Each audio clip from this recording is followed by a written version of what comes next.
Coucou les copains, aujourd'hui nous allons parler d'un dessin animé qui, au-delà d'avoir été une chouette aventure presque finie à l'heure où j'écris, aura été aussi un vent de fraîcheur nécessaire sur Cartoon Network. En effet, nous allons parler d'Adventure Time, un cartoon qui aura du coup connu une chouette course de quelques 8 années, et je vous avoue que c'est mon préféré. 2010 est une année assez folle pour la chaîne. Déjà, elle s'apprête à se casser la gueule assez violemment en termes d'audience, en tout cas l'année qui suit. Mais surtout, on y voit le lancement de quelques-uns des cartoons emblématiques du nouvel âge d'or, comme Regular Show ou un petit peu plus tard Gumball. Adventure Time, c'est le travail et le projet de Pendleton Ward, qu'on connaissait déjà avant pour l'écriture de quelques épisodes et éventuellement quelques storyboards de Flapjack. Je vous le dis parce que, même dans ce cas précis là où on a affaire à un début de carrière, un travail d'artiste comme l'écriture ou le storyboard, ça se considère quand même dans son ensemble. Comprenez par là qu'il y a un petit peu d'Adventure Time dans Flapjack et l'inverse, mais je digresse, retour à nos chiens magiques. La base d'un dessin animé, c'est les idées du responsable du projet. Ça paraît évident dit comme ça, mais c'est tout de même à préciser. Les intentions de base de Ward, c'est de donner vie à un univers cohérent et complexe et de raconter des histoires qui jouent sur la malléabilité créative de cette œuvre, qui dépasse par parenthèse absolument tout ce qui a été programmé sur la chaîne en 2010. Et même à la télé tout court pour cette tranche d'âge-là d'ailleurs.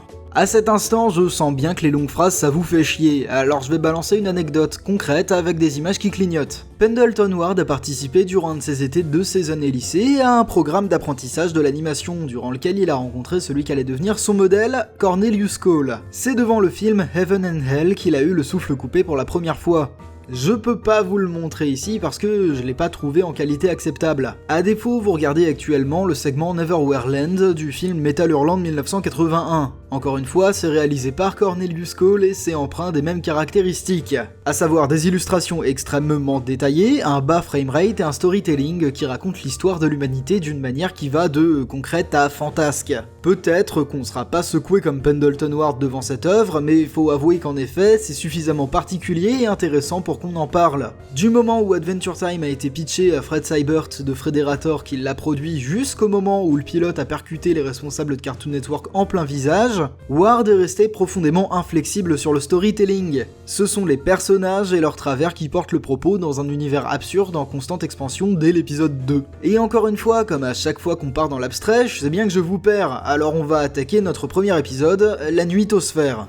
Cet épisode est important à de nombreux égards. Déjà pour vous, chez vous qui avez pas vu la série mais qui essayez quand même de suivre la vidéo tant bien que mal, j'ai un petit exercice rigolo. Je vais vous raconter l'épisode de manière peut-être un petit peu nulle en 6 phrases et vous allez tenter de garder votre sérieux. Alors, c'est Finn l'humain bipolaire et Marceline la vampire immortelle qui a vécu trop longtemps et qui a sans doute perdu complètement le contact avec son code moral qui font de la musique. Cela dit, la musique, comme vous le savez peut-être, c'est une expérience sincère et dans le feu de l'action après un beatbox un peu pourri qui a sans doute été très marrant à enregistrer, Marceline nous révèle un terrible trauma d'enfance. Son père a un jour mangé ses frites comme un gros crevard. Finn tente de résoudre les quelques problèmes émotionnels de son ami et invoque donc dans la chétanerie la plus absolue le mangeur de frites en question qui s'avère être le mal incarné. Engeance du malin qui donc en profite pour échapper dans la foulée à tout contrôle, ce qui était finalement assez prévisible vu le lien de parenté. Une course-poursuite et quelques blagues plus tard, Hudson Abadir, c'est son nom, se transforme en énorme monstre beat.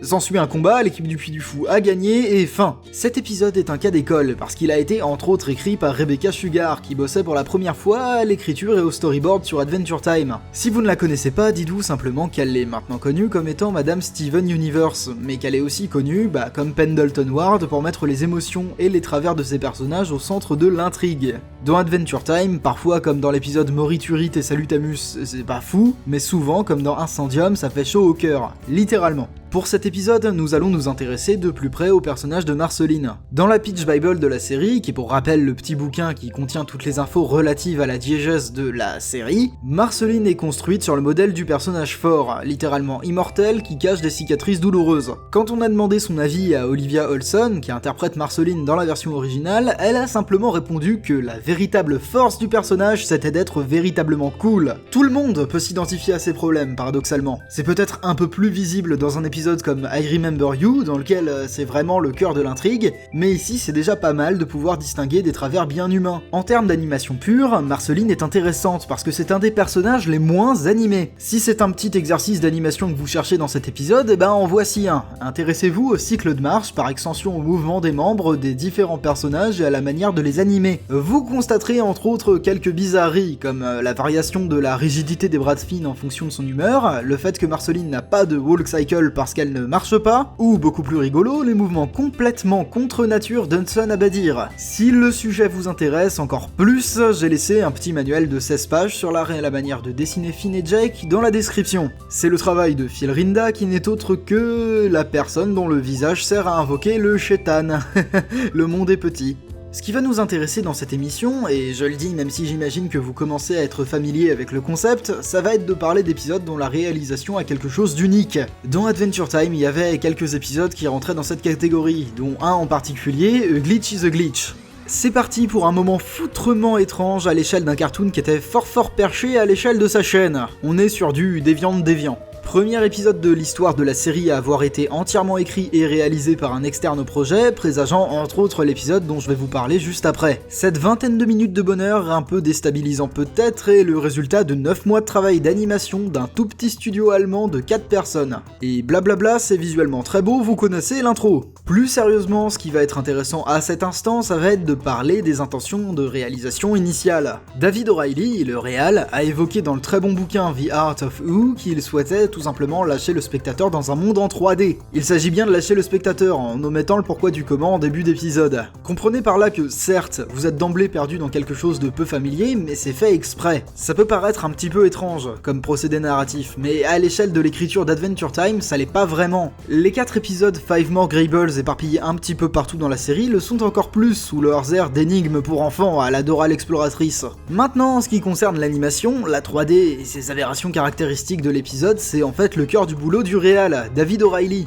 Boulot que vous pourriez voir dans le court-métrage RGB XYZ dispo sur YouTube. Encore que ce soit selon moi une expérience un tout petit peu trop déroutante pour le tout venant et que l'épisode d'Adventure Time dont on est en train de parler remplisse mieux ce rôle. Je pourrais tergiverser longtemps dans un langage plus intelligible qu'on a là le prolongement logique des violations des principes de l'animation qui sont déjà la base visuelle avouée d'Adventure Time. Mais je préfère faire des phrases très longues et très alambiquées pour avoir la chance de prolonger le moment où je vous montre quelques secondes d'animation. C'est beau le support vidéo, non ? Maintenant, si la bizarrerie ça ne vous effraie pas, que vous êtes encore devant votre écran et que vous êtes aussi intéressé par des réalisations parfaites et un ultime trésor, il me reste un dernier épisode à vous montrer, Food Chain. Alors là, j'aimerais pour ce dernier épisode qu'on témoigne un tout petit peu de respect. Il a été réalisé par Masaaki Yuasa. Masaaki Yuasa que vous connaissez sans doute pour des titres comme Masaaki Yuasa a réalisé Devilman Crybaby, Masaaki Yuasa a réalisé Ping Pong, ou encore Masaaki Yuasa a réalisé Lou et l'île aux sorcières. Ou même le beaucoup plus local, sans doute parce que nettement plus diffusé sur la télé du service public, Masaaki Yuasa est le chara-designer du meilleur épisode du déjà vraiment très bon et qui fera sans doute l'objet d'une émission prochainement au Wakfu. Le point de départ de chaque questionnement sur un épisode d'une série animée, en ce qui me concerne, c'est le storyboard. Je disais dans la vidéo sur la création des animés qu'elles étaient le plus pur reflet des intentions de base du réalisateur. Et bah bordel de merde, en jetant un œil sur ceux de cet épisode, j'ai pas été déçu. Tout est dans la description si vous souhaitez y jeter un œil. Même les quelques images, par parenthèse, de très jolies aquarelles qu'ont servi à pitcher l'épisode au début du projet présageaient un instant unique. Pour en venir au pitch, sans rien vous spoiler parce que cette fois-ci c'est important que vous y jetiez un œil, c'est un épisode sur le cycle de la vie, comme on l'apprend à l'école primaire, rien de plus. C'est minimaliste, et pourtant de l'écriture à l'animation, ça regorge d'idées de mise en scène vraiment ultra intéressantes. Et le premier parallèle qui me vient au moment où je vous écris cette vidéo est l'animé Devilman Crybaby, du même réalisateur. On retrouve en effet, et c'est logique, un peu de Devilman dans Food Chain, à moins que ce soit l'inverse. Une absence de fioritures et de détails, des choix dans la couleur de prime abord questionnables, mais qui prennent tout leur sens en mouvement, et un jeu de lumière et d'ombre foutrement élégant. Si vous ne deviez regarder qu'un seul épisode d'Adventure Time, ce serait celui-là. C'est indiscutablement le meilleur et paradoxalement celui qui vous fera comprendre le plus rapidement l'intérêt de la série. C'est tout pour cette fois-ci, j'espère que la vidéo vous aura plu et que comme moi vous êtes prêts pour les 4 derniers épisodes de la série. Partagez, commentez, tout ça, je referai sans doute une autre vidéo sur le final d'Adventure Time quand nous l'aurons. En attendant, moi je vous dis à la semaine prochaine pour une autre vidéo sur un autre dessin animé de Cartoon Network. Bisous tout doux.